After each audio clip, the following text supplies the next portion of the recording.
Então agora é hora de abrir a Bíblia para que nós possamos ouvir o que Deus tem a falar conosco nesta quarta noite maravilhosa da graça de Deus. Amanhã completamos a quinta, né? As 5 noites maravilhosas da graça de Deus. Então abra a tua Bíblia em 1 de Samuel, capítulo 17, versículo 31 em diante. E esta é a quarta mensagem do tema O Caminho para as Conquistas da Vida. O caminho para as conquistas da vida. 1 de Samuel, capítulo 17, versículo 31 em diante. Todos encontraram? Então acompanhe a leitura do texto sagrado. Ouvidas as palavras que Davi falara, anunciaram-nas a Saul, que mandou chamá-lo. Davi disse a Saul: não desfaleça o coração de ninguém por causa dele. Estava falando de Golias. Teu servo irá e pelejará contra o filisteu. Porém Saul disse a Davi: contra o filisteu não poderás ir para pelejar com ele, pois tu és ainda moço, e ele guerreiro desde a sua mocidade. Respondeu Davi ao rei: teu servo apacentava as ovelhas de seu pai, quando veio um leão ou um urso e tomou um cordeiro do rebanho. Eu saí após ele e o feri, e livrei o cordeiro da sua boca. Levantando-se ele contra mim, agarrei-o pela barba e o feri e o matei. O teu servo matou tanto o leão como o urso. Este incircunciso filisteu será como um deles, porquanto afrontou os exércitos do Deus vivo.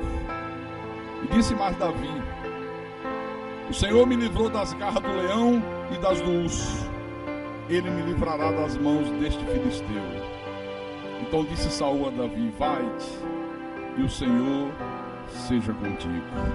Vamos orar para que o Espírito Santo fale ao nosso espírito agora. Oremos ao Senhor Deus, em nome de Jesus.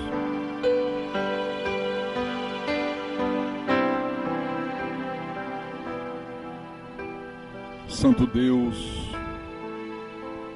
estamos aqui reunidos em mais uma noite maravilhosa da Tua graça, para que possamos aprender o caminho para as conquistas da vida, porque todos nós temos algo a conquistar, todos nós temos sonhos, temos alvos a alcançar, temos objetivos que nós delineamos alcançá-los, e precisamos saber como proceder para sermos bem-sucedidos, para termos uma vida bem-sucedida. E é o Teu Espírito que nos ensina isso, Senhor. Por isso nós estamos agora prontos para ouvir a Tua voz. Já louvamos o Teu nome, já Te adoramos. Agora aquietamos o nosso espírito para que o Teu Espírito fale conosco. Fala com a Tua igreja, fala com o Teu povo. Fala com os Teus servos, fala com os Teus pequeninos, usa-me como Teu pastor. Inspira-me, Jesus, nesta hora, sê misericordioso e dá-me a unção necessária, a sabedoria indispensável, para que eu possa proclamar a Tua palavra com verdade, porque só assim o Teu nome é glorificado. Só assim o Teu povo cresce na maturidade espiritual. E eu Te peço isso em nome de Jesus, em nome do Senhor, e que todos que creem digam amém e amém. Diga graças a Deus. Meus irmãos, minhas irmãs amadas, povo santo, povo de propriedade exclusiva de Deus, Eu quero mais uma vez usar esse exemplo aqui de Davi, porque esse exemplo me abençoa muito. Eu diria até que me emociona muito. E eu tenho certeza que abençoa você também. Quando Davi soube o que o rei daria à pessoa que matasse aquele gigante Golias, Davi faz disso o seu alvo, o seu objetivo de vida a partir daquele momento. Ele era um rapaz pobre, ele era um simples cuidador de ovelhas, tomava conta das ovelhas do pai. E ele viu diante dele uma oportunidade concedida por Deus para ele mudar de vida. Você vê, poderia se tornar o genro do rei, casar com a filha de Saul, receber muitas riquezas, está aqui no texto, e ainda iria obter benefícios para toda a sua família. Irmãos, isso passou a ser o seu objetivo.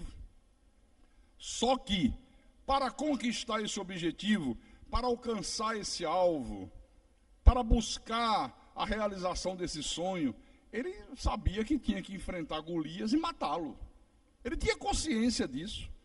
Não sei se você recorda, eu disse aqui no primeiro culto, dessas 5 noites maravilhosas da graça de Deus, que se você quer conquistar vitórias na tua vida, você deve dar o melhor de si naquilo que Deus tem colocado nas tuas mãos hoje. Por menor que seja, você comece pequeno pensando grande. Dê tudo de si no que Deus tem colocado na tua mão. Bote para quebrar, meu irmão. Se entregue totalmente àquilo. Não tenha medo de lutar. Vá com tudo em busca do teu objetivo, em busca do teu sonho. Olha, aqui nessa igreja, nós não costumamos enganar as pessoas. Não costumamos dizer que a vida é um mar de rosa, porque não é. Nunca é fácil alcançar objetivos na vida. Até você chegar onde você pretende chegar, olha, vai ter que lutar muito. Por mais fé que você tenha, por mais confiança que você deposita em Deus, vai ter que lutar muito. Se disserem para você o contrário, estão mentindo, estão te enganando. Então Davi sabia que para ele alcançar o seu objetivo, não seria fácil. Ele não era louco, ele tinha consciência. Ele tinha absoluta consciência que ele tinha um problema tamanho do mundo diante dele. Um jovem de apenas 16, 17 anos, que não tinha nem servido o exército, não sabia manejar uma arma. Olha, se todo o exército de Saul, um exército de homens preparados, nenhum teve coragem de enfrentar Golias, imagine ele. Então ele tinha consciência que tinha um problemão. Então Davi sabia que ou ele vencia o gigante e matava o gigante, ou ele não seria genro do rei, não receberia riqueza, continuaria sendo um simples pastor de ovelhas. Agora preste atenção em algo muito importante que esse exemplo aqui nos mostra. Leia o versículo 24. Versículo 24. Todos os israelitas, olha, preste atenção nessa palavra, todos os israelitas que estavam no exército, que estavam ali presentes, vendo aquele homem, fugiam de diante dele e temiam grandemente. Todos, sem exceção, vendo o tamanho do problema, que ali era um problema indigesto, fugiu com medo, tiveram medo. Aí eu pergunto para você, você é desse tipo aqui, que quando aparece um problema, foge com medo do problema? Na hora que surge uma dificuldade no teu caminho, você foge da dificuldade? Ou você é como Davi, que parte para cima, enfrenta, luta, busca a vitória? Como é que você é? De qual time você faz parte? Do time dos que fogem com medo, não enfrentam o problema, ou do time dos que não tem medo e enfrentam o problema? Porque, olha, preste atenção, não adianta, meu irmão, você ter um problema e ficar com medo de enfrentar o problema. Tem gente que quando vê um problema no seu caminho, fica só olhando para o problema, se lamentando, murmurando, chorando pelos cantos da casa. Um irmão veio falar comigo no gabinete pastoral e ele disse assim: pastor Carlos, eu tenho muita vontade de vencer na vida, pastor, mas tudo que eu tento na vida surge um monte de problemas, surge um monte de dificuldades. Eu disse: meu irmão, meu amado, em tudo que você decidir fazer na vida, vão surgir um monte de problemas, vão surgir um monte de dificuldades. Em tudo que nós fazemos é assim. Como é que você quer construir alguma coisa sem enfrentar problemas, sem ter dificuldades? E aí, nessa hora, que você tem que agir, você tem que ir à luta, você tem que enfrentar o problema, porque senão você não vai conquistar nada, absolutamente nada. Nós já fizemos uma mensagem aqui que a gente falou muito sobre isso. Sem lutas, não há vitórias. Então eu pergunto, qual é o teu sonho hoje, na tua vida? Qual é o teu objetivo? Qual é a vitória que você deseja conquistar? Ah, pastor, eu quero ser vitorioso na minha profissão, eu quero ser vitorioso nos meus estudos, eu quero ser vitorioso no meu comércio. Pastor, eu quero ser vitorioso na minha empresa, estou começando uma microempresa e meu sonho é que ela se torne uma grande empresa. Bom, não importa o que seja. Olha, você sabe o que eu tenho aprendido com a Bíblia? Com esse livro que é a palavra de Deus?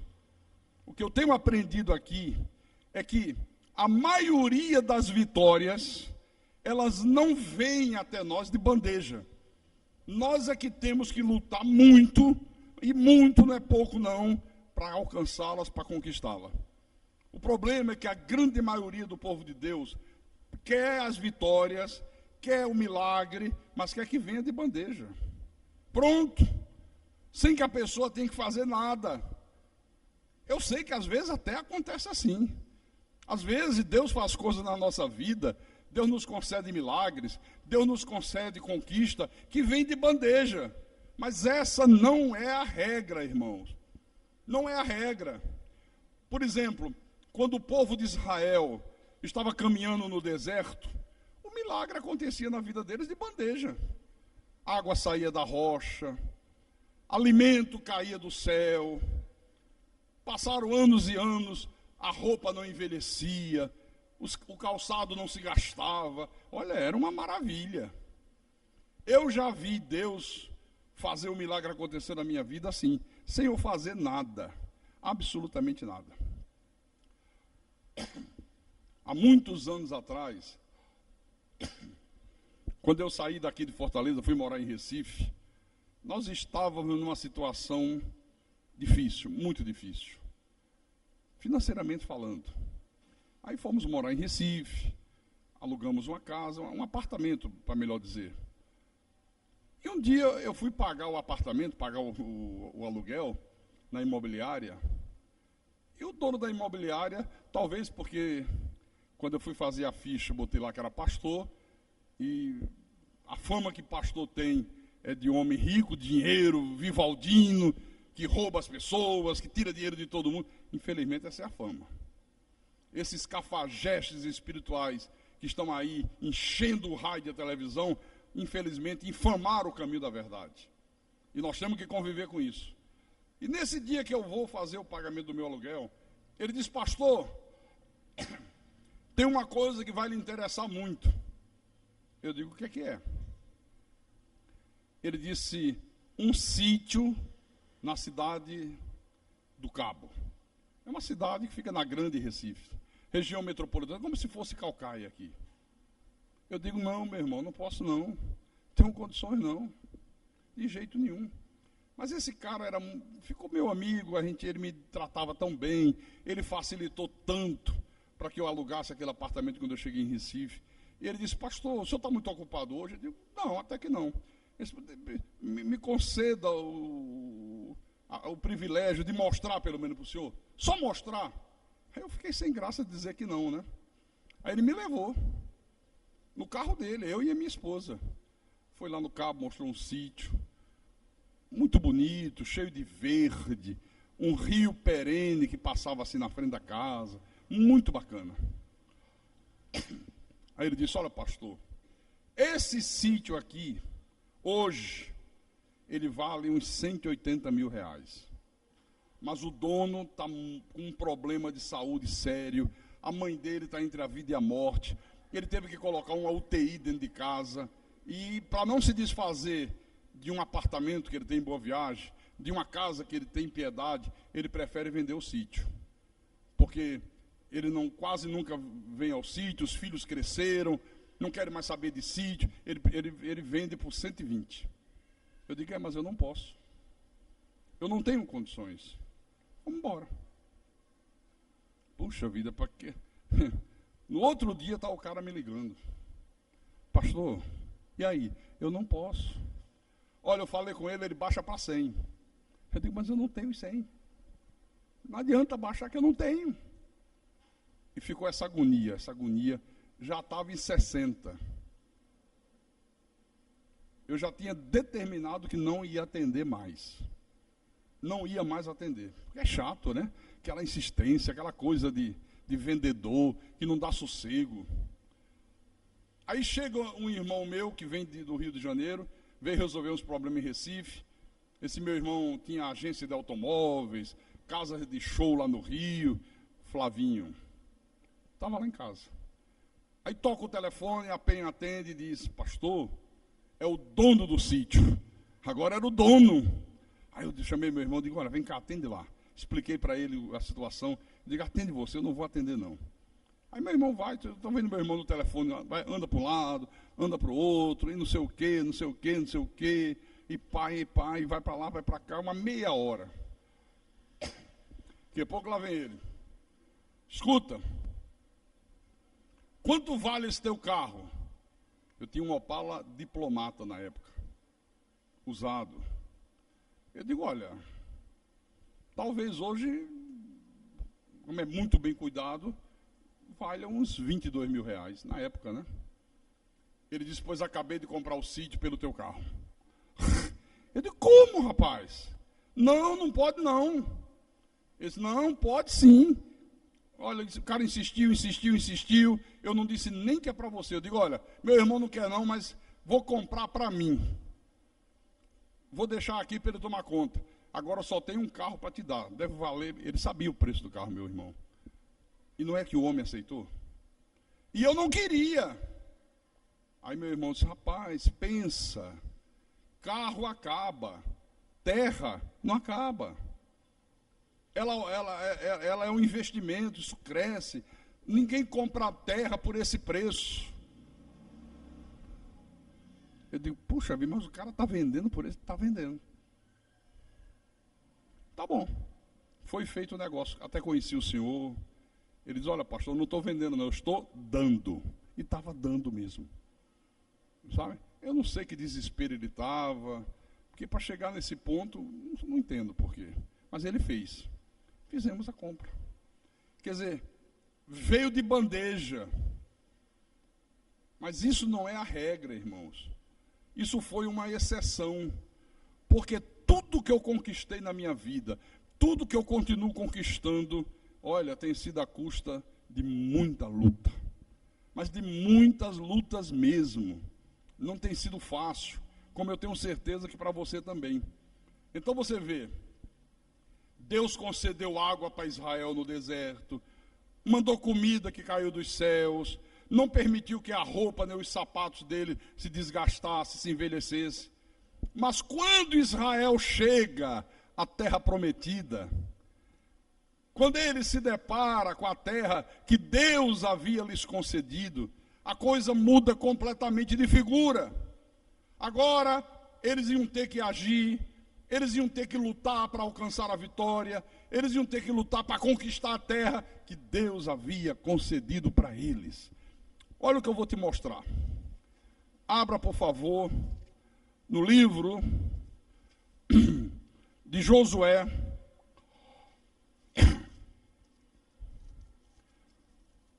Livro de Josué, capítulo 6,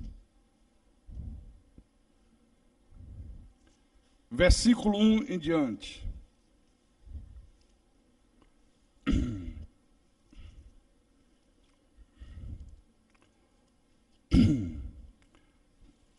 Livro de Josué. Até ontem estava aqui na minha Bíblia. Será que sumiu? Venha, Josué. Apareça, Josué. Achei. Pensei que ele tinha ido dar uma volta. Josué capítulo 6, versículo 1 em diante. Preste atenção nisso aqui. Ora, Jericó estava rigorosamente fechada por causa dos filhos de Israel. Ninguém saía nem entrava. A cidade de Jericó foi o primeiro obstáculo que eles encontraram pela frente. Tinha que passar por Jericó. E a cidade de Jericó disse: por aqui não passa. Por aqui não vai passar povo nenhum. Problema. Então disse o Senhor a Josué: olha, eu entreguei na tua mão Jericó, o seu rei, os seus valentes. Vós, pois, todos os homens de guerra, rodeareis a cidade, cercando uma vez. E assim fareis por 6 dias. 7 sacerdotes levarão 7 trombetas de chifre de carneiro adiante da arca. No 7º dia, rodeareis a cidade 7 vezes. E os sacerdotes tocarão as trombetas. E será que, tocando-se longamente a trombeta de chifre de carneiro, ouvindo voz, o sonido dela, todo o povo gritará com grande grita. O muro da cidade cairá abaixo, e o povo subirá nele, cada qual em frente de si. Então Josué, filho de Num, chamou os sacerdotes e lhe disse: levai a arca da aliança, e 7 sacerdotes levem 7 trombetas de chifre de carneiro adiante da arca do Senhor. E disse ao povo: passai e rodeai a cidade, e quem estiver armado, passe adiante da arca do Senhor. Assim foi que, como Josué dissera ao povo, os 7 sacerdotes, com as 7 trombetas de chifre de carneiro diante do Senhor, passaram e tocaram as trombetas, e a arca da aliança do Senhor os seguia. Os homens armados iam adiante dos sacerdotes que tocavam as trombetas. A retaguarda seguia após a arca, e as trombetas soavam continuamente. Porém ao povo ordenaram a Josué, dizendo: não gritareis, nem fareis ouvir a vossa voz, nem sairá palavra alguma da vossa boca, até o dia em que eu vos diga: gritai, então vocês gritarão. Assim, a arca do Senhor rodeou a cidade, contornando-a uma vez. Entraram no arraial e ali pernoitaram. Levantando-se Josué de madrugada, os sacerdotes levaram de novo a arca do Senhor. Os 7 sacerdotes que levavam as 7 trombetas de chifre de carneiro diante da arca do Senhor iam tocando continuamente. Os homens armados iam adiante deles, e a retaguarda seguia após a arca do Senhor, enquanto as trombetas soavam continuamente. No 2º dia, rodearam outra vez a cidade e tornaram para o arraial, e assim fizeram por 6 dias. Cada dia eles faziam esse cerimonial, digamos assim. No 7º dia, madrugaram ao subir da alva, e da mesma sorte rodearam a cidade 7 vezes. Somente naquele dia rodearam a cidade 7 vezes. E sucedeu que na 7ª vez, quando os sacerdotes tocavam as trombetas, disse Josué ao povo: gritai, porque o Senhor vos entregou a cidade. Porém a cidade será condenada, ela e tudo quanto nela houver. Somente viverá Raabe, a prostituta, e todos que estiverem com ela em casa, porquanto escondeu os mensageiros que enviamos. Então somente guardai-vos das coisas condenadas, para que, tendo as vós condenado, não as tomei, e assim torneis maldito o arraial de Israel e o confundais. Porém, toda a prata e ouro, e utensílios de bronze e de ferro, são consagrados ao Senhor, irão para o seu tesouro. Gritou, pois, o povo, e os sacerdotes tocaram as trombetas. Tendo ouvido o povo o sonido da trombeta e levantado grande grito, ruíram as muralhas, e o povo subiu a cidade, cada qual em frente de si a tomaram, tudo quanto na cidade havia, destruíram totalmente a fio de espada, tanto homens como mulheres, tanto meninos como velhos, também bois, ovelhas e jumentos. Olhem isso aqui. Tiveram que dar voltas em torno das muralhas, tiveram que tocar trombetas, tiveram que gritar, e aí viram as muralhas cair. Aí você diz, maravilhoso. Alguém pode dizer, pastor, mas isso aí é mole, isso aí é muito fácil. Ficar dando voltas em torno de uma muralha, tocando trombetinha, aí determinada hora dá um grito, e aí de repente cai muralha, isso é mole, isso é fácil. Eu diria para você que não foi assim tão fácil como você está pensando. Em primeiro lugar, meu irmão, esse tempo que eles levaram rodeando a cidade, ele simboliza aquele tempo de espera, aquele tempo que todos nós temos que ter de perseverança. Você está ali dando duro, esperando a hora da vitória acontecer, esperando que as portas se abram, esperando que o teu negócio desenrole de uma vez, desenvolva de uma vez. É esse período. Nesse período, normalmente, você não vê nenhum sinal de que a coisa vai dar certo. Você não vê nenhum sinal de que você vai ser bem-sucedido. Você está fazendo um negócio, você está desenvolvendo um comércio, querendo ser bem-sucedido profissionalmente, você está estudando, você está fazendo as coisas tudo certo, mas não aparece nenhum sinal que você vai ser bem-sucedido. Nada, absolutamente nada. E para a coisa ficar mais difícil ainda, começa a surgir gente tentando desestimular você, às vezes zombando, escarnecendo. E nesse momento você tem que ser uma pessoa forte, você tem que ser uma pessoa determinada, você tem que estar convicto que na hora de Deus, no tempo de Deus, a vitória virá. É isso que simboliza. Dá para você imaginar como o povo de Jericó devia zombar dos israelitas, porque eles esperavam o quê? Uma reação de guerra. Aí olha, vamos ficar preparados. Uma cidade bem protegida por muralhas enormes, gigantesca, e o povo, um bando de homens e mulheres que haviam acabado de sair do cativeiro da escravidão. Aí quando eles olham, o que é que esses bandos de escravos vão fazer? Eles começam a dar volta em torno da muralha, dando volta, carregando a arca, que era símbolo da presença de Deus, sacerdote tocando trombeta, o povo em silêncio. Imagine quanta gozação deve ter sido feita. Que coisa mais louca, rapaz. A gente está esperando que o povo venha lutar contra a gente para a gente destruir eles. Eles estão dando volta em torno da muralha. Olha só, cada dia eles dão uma volta inteira da cidade. Tocam trombeta, tocando umas músicas estranhas. Pense quanta gozação deve ter havido aqui. Será que eles não veem? Que eles não têm condição de nos vencer? Será que eles não caem na real? Olha que palhaçada esse povo está fazendo. Quantas vezes você ouve alguém dizer que é palhaçada vir à igreja? Você tem um problema, uma dificuldade, aí você diz, eu vou me pegar com Deus, vou para a igreja, vou para o culto, vou falar com Deus. Que igreja que nada. Começa a zombar, começa a escarnecer. Só que, no dia certo, ouviu-se um estrondo e aquelas muralhas que pareciam intransponíveis ruíram totalmente. Caíram por terra. Então, parece que foi fácil, mas não foi não. As muralhas caíram. Nada é fácil, meu irmão.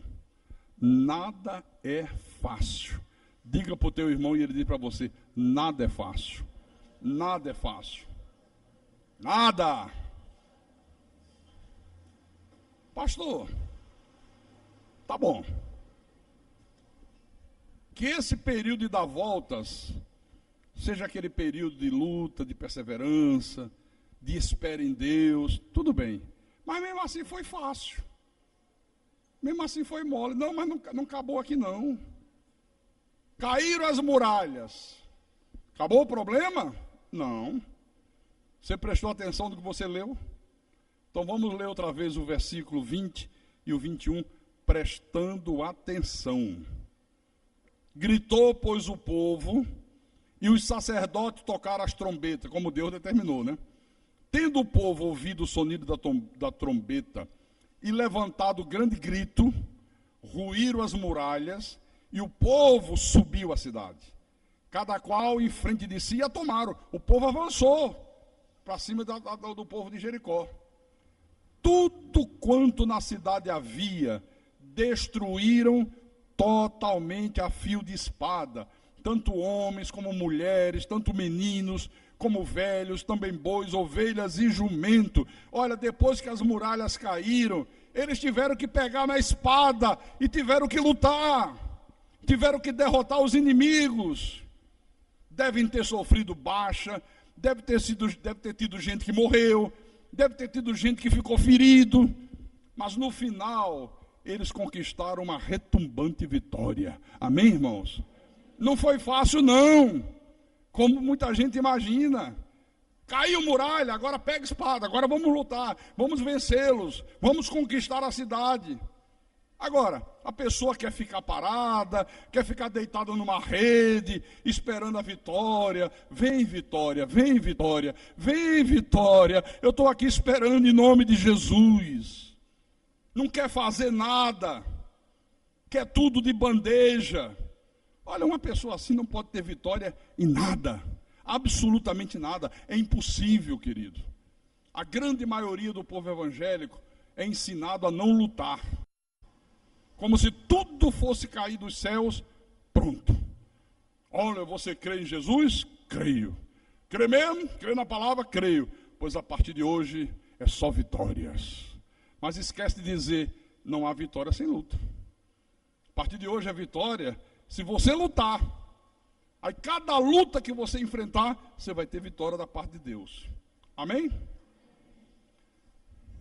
Eu tive o cuidado de copiar e trazer aqui para eu, nessa hora da mensagem, mostrar para vocês um artigo que eu estava lendo sobre pessoas de sucesso, pessoas vitoriosas.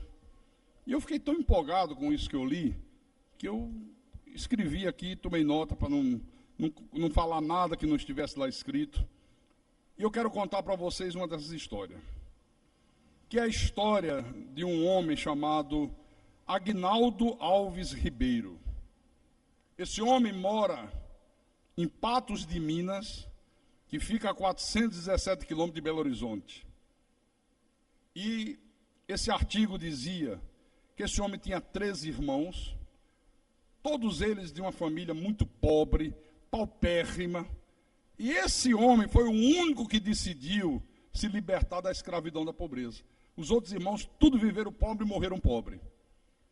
Esse homem aqui só estudou até o 4º ano primário, porque teve que largar os estudos para trabalhar, para sobreviver. Ou trabalhava ou estudava. E se não trabalhasse, não sobrevivia. Agora, esse homem sempre teve como objetivo agarrar alguma oportunidade que Deus lhe concedesse para que ele pudesse mudar de vida. Aí diz que ele foi balconista de loja, foi vendedor ambulante, montou um comércio de venda de alho em cartela, aquelas que a gente compra no supermercado, mas aí a concorrência das grandes empresas sufocaram, ele não foi em frente. Aí diz que um dia ele junta o pouco dinheiro que tinha, alguns amigos o ajudam, e ele compra meia dúzia de cabeças de gado leiteiro. Só que a venda de leite não estava sendo suficiente para cobrir as despesas. Então não estava compensando o investimento. Aí ele parte para horticultura. Plantou repolho, plantou beterraba, tomate. Mas diz que naquela época teve início o Plano Real, as coisas mudam no Brasil. Uma saca de repolho que era vendida por R$30, o preço despenca e passa a custar R$1,50. E todo o negócio desse homem vai à falência e ele fica atolado em dívidas. Aí diz lá que um dia, quando ele tinha ido à capital vender as suas verduras, que ele viu na feira um rapaz vendendo pamonhas. E o rapaz estava com um carrinho pequeno, mas abarrotado de pamonhas, e vendeu todas as pamonhas, e os compradores, todo mundo comprando, todo mundo maravilhado, todo mundo elogiando, e rapidamente vendeu tudo. Aí diz que ele volta para casa determinado a fabricar pamonha. Diz que ficou quase um mês junto com a esposa, tentando acertar o tempero certo, o tempo de cozimento. Ele disse, não, eu vou fazer pamonha, mas eu quero a melhor pamonha que eu já vi na vida. Passou um mês junto com a mulher dele, testando daqui, testando daquilo. E diz que ele fez uma pamonha tão gostosa, de uma qualidade tão excepcional, que ele acabou se transformando no rei da pamonha, lá do Triângulo Mineiro e do Alto Paraíba. Se tornou o rei da pamonha. Esse homem hoje tem 45 funcionários, diz que um patrimônio grandioso, é independente financeiramente, e diz que agora, recentemente, ele recebeu uma proposta de uma grande rede de supermercado no Brasil, para ele fabricar pamonha exclusivamente para o supermercado. O supermercado quer comprar toda a produção dele. Você está vendo como é que são as coisas? Mas olha quantas tentativas, quantas coisas ele tentou na vida, não dava certo, isso aqui não foi para frente, imprevisto, plano real, despenca preço, faz isso, faz aquilo, até que chega na pamonha. Tem um ditado que diz que a corrida não é sempre para o mais rápido, mas para aquele que continua correndo. Porque às vezes o cara é rápido, mas para, não completa. O outro não é tão rápido, mas é mais resistente, chega até o final. Aliás, o livro de Hebreus nos encoraja a isso, não é? Abra aí. Marca aí na tua Bíblia, Hebreus, capítulo 10.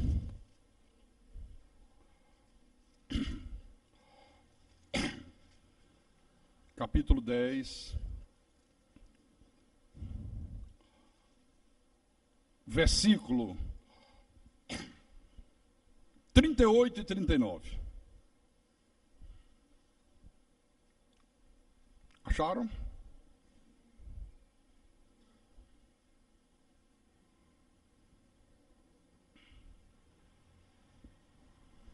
Todos?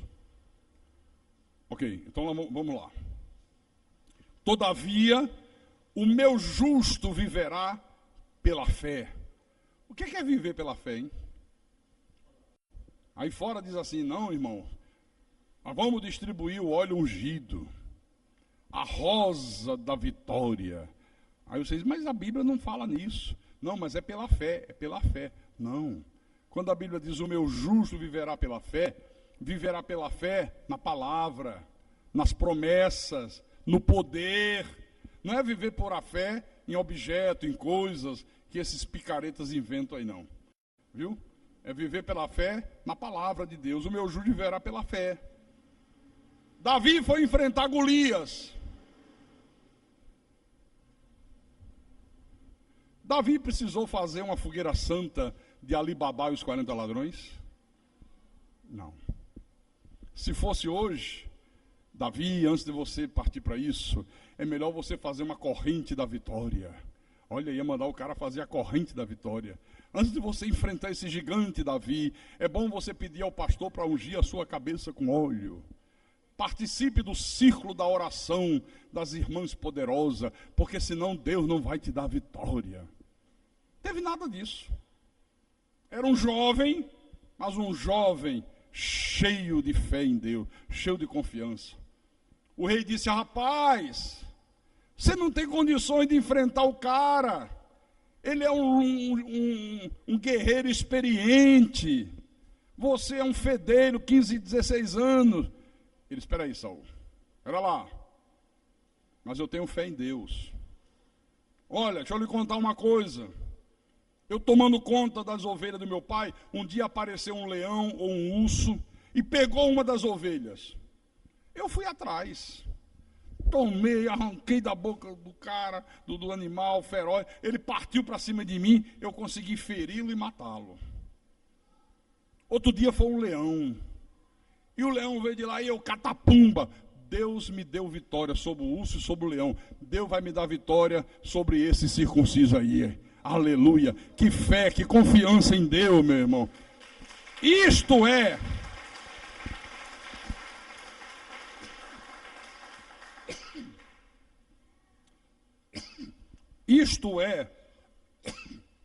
o meu justo viverá pela fé. Não, eu vou confiando em Deus. O gigante disse: que é isso aí? O que esse menino vai fazer? Ô moleque, você ainda vem aí com pedras na mão? Está pensando que eu sou algum cachorro? Pra você jogar pedra em mim? Olha, eu vou triturar você.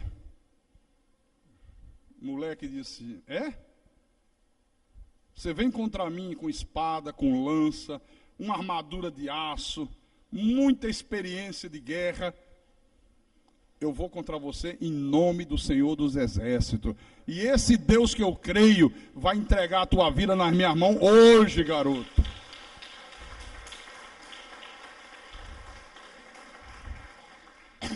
Isso é o meu justo viverá pela fé. Não é o cara ir fazer corrente, bote o copo d'água na frente do rádio, da televisão, vai nessa. Vai esperar que vai vir vitória através dessas coisas, para ver o que vai acontecer. Isso é grave ofensa a Deus. Isso é misticismo, isso é paganismo, isso é diabolismo. É viver pela fé no que está escrito. É tomar atitudes que demonstrem o quanto você está confiando em Deus. Aí ele prossegue. Se retroceder, nele não se compraz a minha alma. Nós, porém, diz o apóstolo Paulo, não somos dos que retrocedem para a perdição, somos, entretanto, da fé para a conservação da alma. Olha, meu irmão, se eu não fosse um homem perseverante, esse ministério aqui, da Igreja Cristo é Vida, não existiria. Quando eu comecei a pregar esse evangelho da graça de Deus, lá na nossa igreja de Recife, essa verdade que Deus nos revelou, 80% das pessoas foram embora. Nós éramos uma seita. 5 reuniões, não chama nem de culto, chama de reunião. 5 por dia, de manhã, de tarde, de noite. O dia de distribuir a rosa ungida, o dia de tocar no manto de Jesus, compra um pedaço de pano vermelho ali no Beco da Poeira, aí pega uma cruz de madeira e amarra o manto, e diz: você vai tocar no manto, e quando você tocar, você vai ter vitória, você vai ser curado do câncer, e o povo acredita.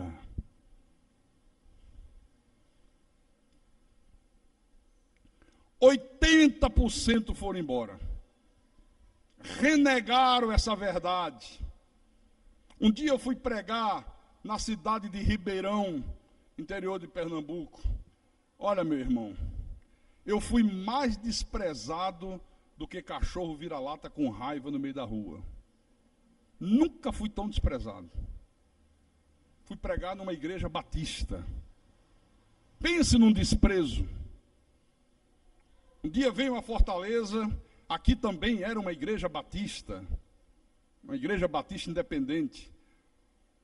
O pastor me convida para pregar esse evangelho aqui.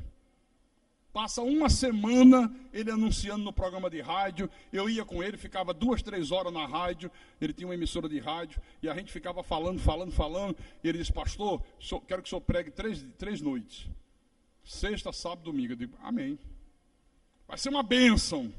Ele estava empolgado.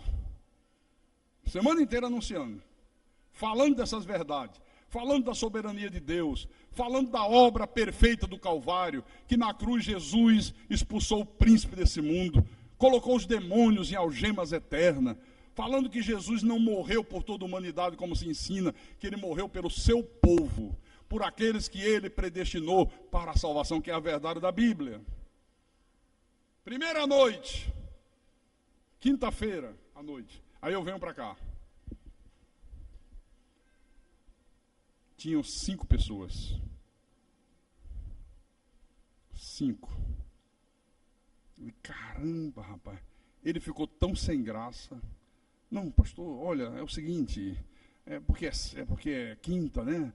Não, era sexta. É porque é sexta-feira e não sei o quê. Não tem problema não. Lembro como se fosse hoje.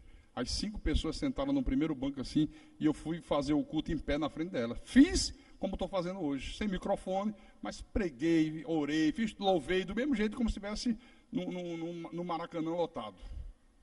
Sábado, ele disse, sábado o senhor vai ver como vai ser bom. Aí cheguei aqui e tinham 7. Comentaram 2. Domingo à noite, o senhor vai... domingo o povo inteiro vem. Cheguei aqui e tinha 9. Eu digo, caramba, meu irmão. Ninguém quis saber da verdade. Ninguém deu a mínima para essa verdade. Quer dizer, você quer motivos maiores do que esse para o cara desanimar de vez? O cara dizer, estou fora, ninguém quer saber, todo mundo renega, me deixaram só, fui tratado como um cão vira-lata, fui desprezado. Irmãos, eu nunca desanimei. Eu nunca tive dúvidas de que esse evangelho da graça de Deus, ele nos revela a verdade absoluta de Deus. Eu nunca retrocedi, eu nunca baixei a cabeça, e hoje estamos nós aqui, uma igreja gloriosa, em nome de Jesus Cristo. Senão você não estaria aqui.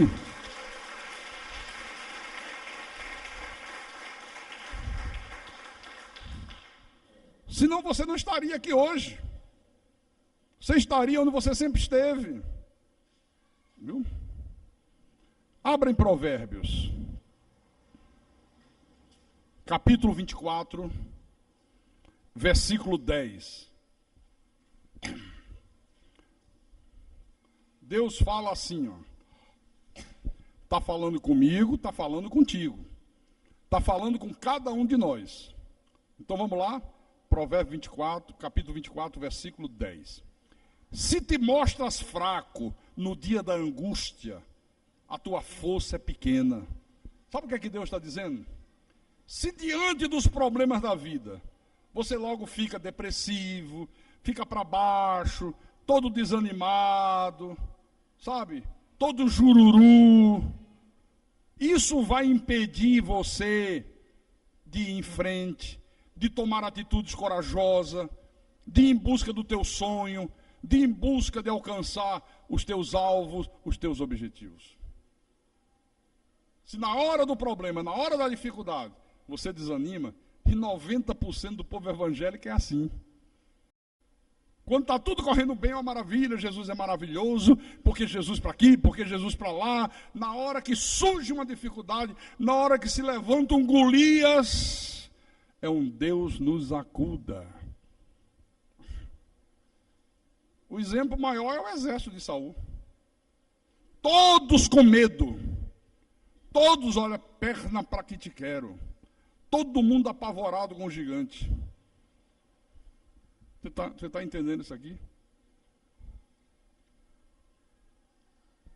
Se na hora da angústia te mostras fraco, a tua força é pequena. Se na hora da angústia você se mostra forte, destemido, cabeça erguida, não baixa a crista para nada, parte para cima da situação adversa, parte para cima do problema, a tua fé é genuína, a tua fé é verdadeira. Então eu pergunto, qual é o teu sonho, meu irmão? Onde é que você quer chegar? O que é que você quer conquistar na tua vida? Seja o que for, eu quero dizer para você, vá em frente. Lute pelos teus sonhos.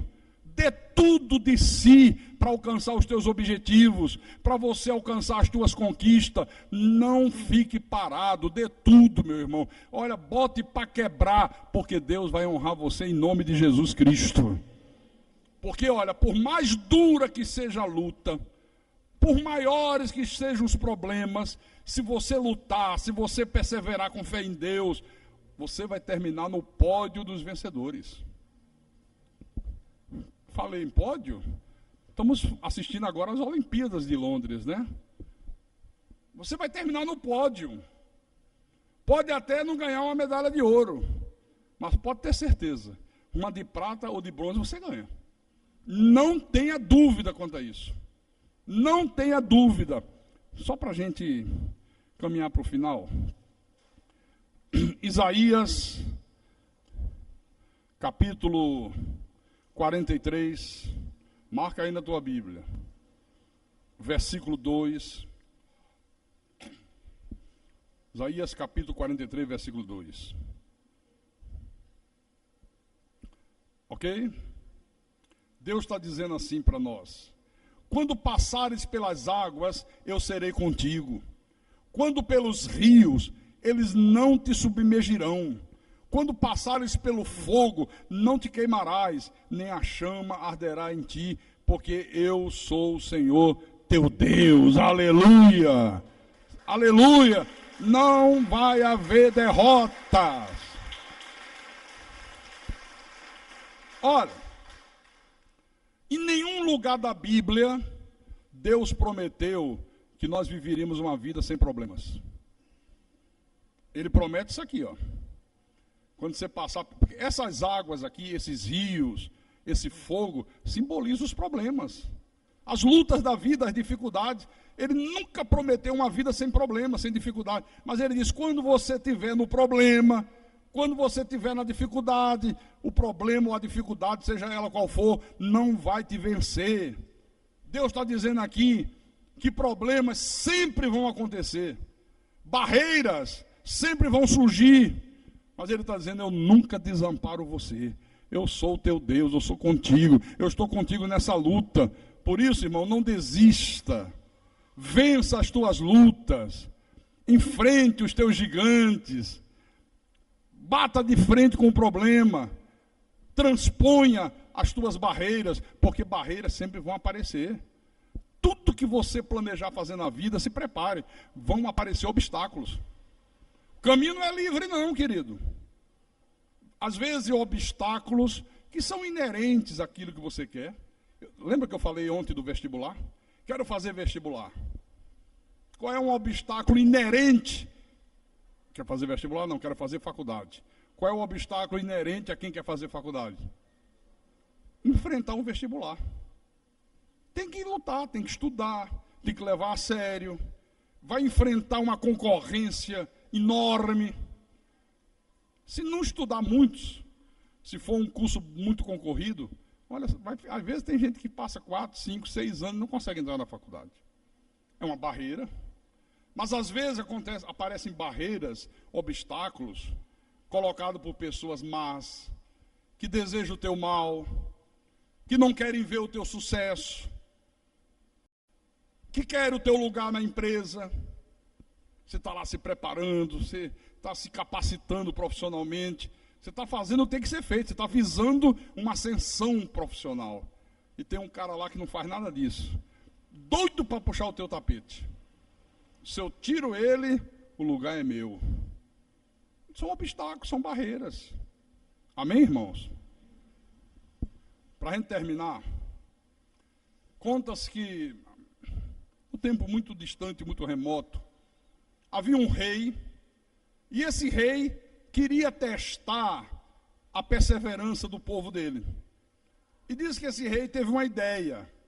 Ele pegou uma grande pedra, uma grande rocha enorme, e conseguiu transportá-la para a estrada principal que dava acesso ao seu reino. E colocou a pedra lá. Interditou a estrada. E diz que ele ficou escondido observando. De repente, vem de lá um mercador, um comerciante, ambulante, com as suas finas especiarias, trazendo a sua charrete carregada de produtos para vender no mercado. E quando ele chega naquele ponto da estrada e vê que a estrada estava interditada e vê que ele não tinha condições de passar, ele começa a esbravejar, começa a xingar o rei. Isso não é rei de nada. Como é que ele permite uma coisa dessa? A estrada interditada. Justamente hoje que é o dia de eu ir vender minha mercadoria. Aí xingou de tudo quanto é palavrão, deu meia volta e voltou para casa. E assim aconteceu com muitos outros. Quando chegava, que viu a pedra, a estrada interditada, xingava, gente que chorava, vou ter prejuízo, não consigo chegar ao mercado, a minha mercadoria está toda aqui, vou perder. Voltava para casa. Aí diz que um dia, nesse mesmo dia, de repente, vem de lá um camponês, um homem simples do campo. Aí ele vem com a carroça, cheia de verduras, para vender na feira, carregada, entulhada de verdura.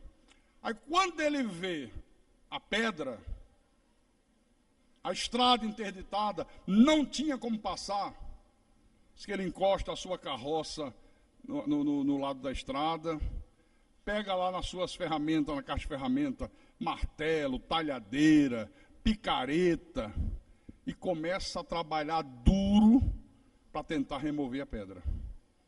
Agora imagine uma pedra que interdita uma estrada, imagina o tamanho. E diz que esse homem ficou vários dias trabalhando, incansavelmente, e quebrando pedaço, e jogava para a lateral da estrada, e quebrando mais, e foi diminuindo a pedra, até que ficou pequeno, tirou a estrada, ficou livre. Quando a estrada fica livre, depois de muita luta, depois de muito suor derramado, dores pelo corpo, trabalho pesado, depois que ele conseguiu remover a pedra e a estrada ficou livre, aí ele pegou a sua carroça, já tinha perdido toda a mercadoria, mas agora está livre, pelo menos vai dar para eu pegar o resto lá e vender. E foi embora. Quando ele vai caminhando, aí ele olha para o chão, exatamente onde estava a pedra, tinha lá uma bolsa grande de couro. A pedra estava em cima.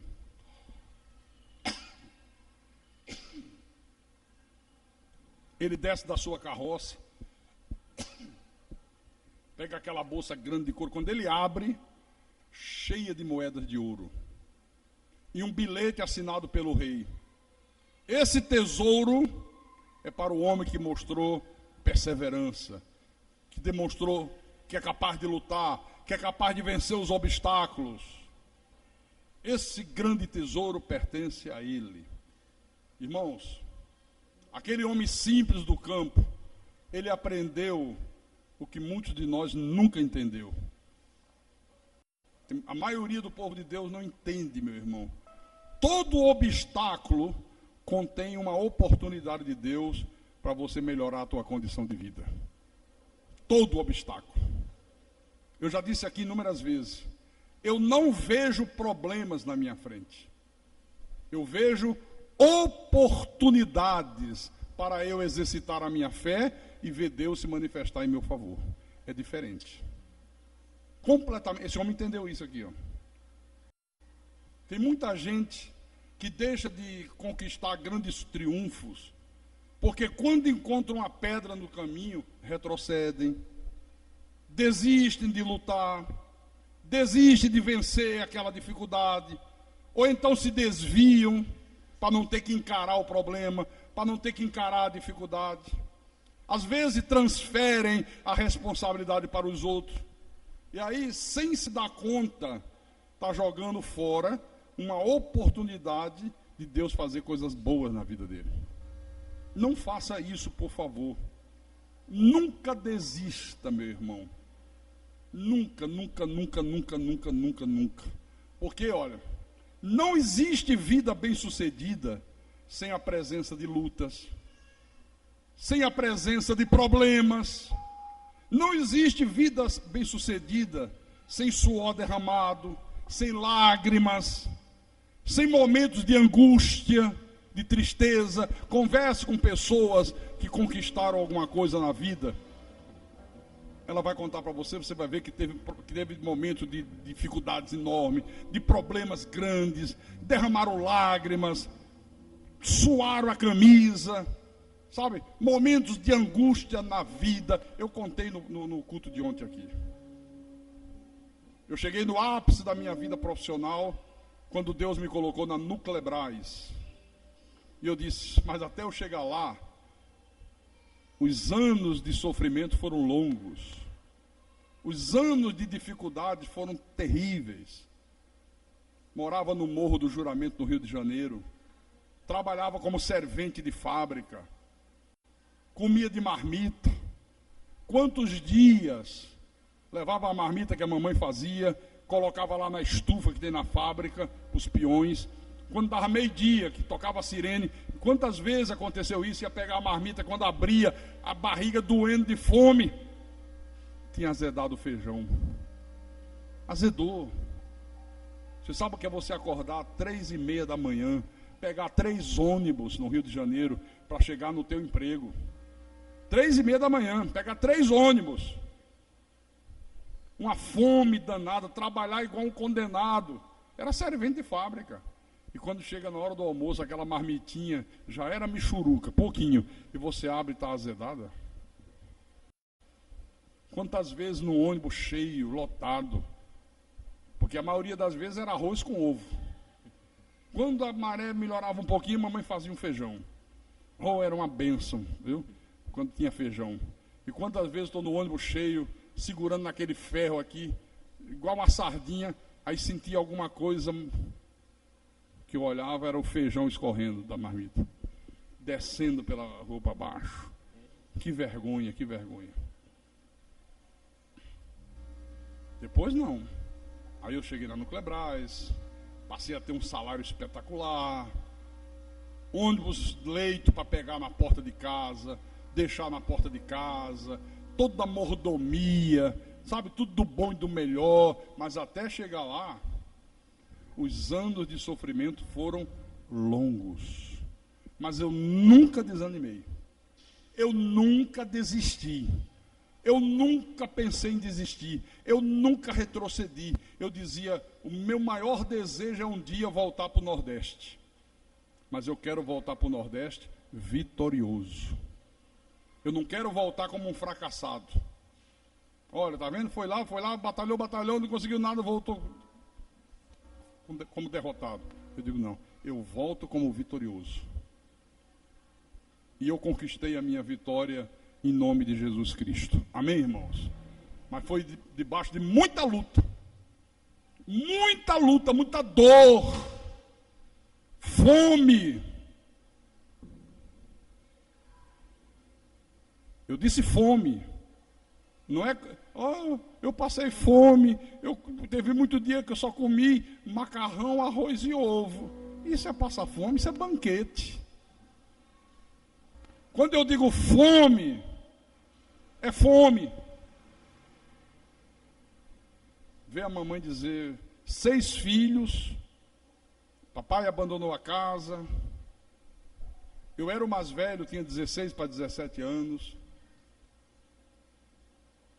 em plena cidade do Rio de Janeiro, saímos daqui como num pau de arara, e um dia a mamãe pega e diz assim, olha, hoje vocês vão comer isso aqui, mas amanhã, quem sabe, a gente tem uma coisa melhor. Era farinha com açúcar. Farinha. Era um pouquinho de farinha que tinha, ela botou na panelinha, pegou açúcar, misturou, e botou num copinho para cada filha. A gente, com a colherinha, um copinho, e ela toma água para inchar, para dar a sensação de saciedade. Não foi fácil.